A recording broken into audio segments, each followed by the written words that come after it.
मित्रांनो, आता मी तुम्हाला सांगणार आहे फंडामेंटल अनालिसिस म्हणजे काय आणि टेक्निकल अनालिसिस म्हणजे काय. ठीक आहे. आता सगळ्यात महत्त्वाची एक गोष्ट लक्षात घ्या, की आता आपला मार्केट खूप क्रॅशमध्ये चालू आहे सध्या. ठीक आहे. निफ्टी बी आपली आता 23,000 पर्यंत ट्रेड करते. ठीक आहे. आणि सेन्सेक्स बी आता 75,000 पर्यंत ट्रेड म्हणजे 75,000चा क्रॅश म्हणजे 75,000 पर्यंत आता सेन्सेक्स आपला ट्रेड करतोय सध्याला. ठीक आहे. निफ्टी बी खूप क्रॅशमध्ये आहे आणि सेन्सेक्स बी खूप क्रॅशमध्ये आहे आणि आपले स्टॉक बी खूप क्रॅशमध्ये चालू आहे आता. ठीक आहे.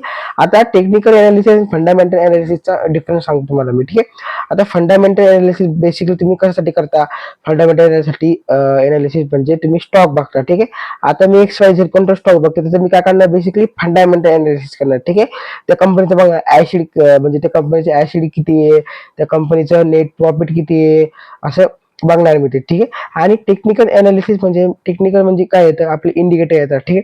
आता टेक्निकल अनालिसिस करतात, एक ऑप्शन ट्रेडिंगसाठी तुम्ही टेक्निकल अनालिसिस करू शकता आणि इंट्राडे ट्रेडिंगसाठी तुम्ही टेक्निकल अनालिसिस करू शकता. ठीक आहे. आता टेक्निकल अनालिसिस म्हणजे काय काय येतं, की आपले इंडिकेटर येतात सगळे. ठीक आहे. RSI, MACD, सुपर ट्रेंड, आपले सगळे इंडिकेटर येतात. ठीक आहे. आणि आपल्या फंडामेंटल अनालिसिस म्हणजे काय तर फक्त आपण त्या बघतो कंपनीचा फंडामेंटल म्हणजे आपण 2-3 वर्षाचा विचार करतो. ठीक आहे. त्या कंपनीमध्ये मी माझा पैसा इन्व्हेस्ट करू का नको करू. आणि टेक्निकल म्हणजे काय, की आपण समजा मी आता इंटरडे ट्रेडिंग करतोय तर मी एका दिवसाचा विचार करतो. ठीक आहे. 1 डेचा माझा प्लॅन असतो. मी हा ट्रेड कोणत्या बेसवर घेऊ शकतो, कोणते इंडिकेटर ते त्याला आपण बेसिक टेक्निकल अनालिसिस म्हणतो. ठीक आहे. आणि मी एक कंपनी, ठीक आहे, टाटा कंपनी आहे, मग टाटा कंपनी मध्ये लॉंग टर्म पोझिशन घ्यायची. ठीक आहे. मला लॉंग टर्म एक ट्रेड घ्यायचा आहे. लॉंग टर्म मी ट्रेड घ्यायचा तर मला कोणती अनालिसिस चांगली राहील, फंडामेंटल अनालिसिस चांगली राहील. ठीक आहे.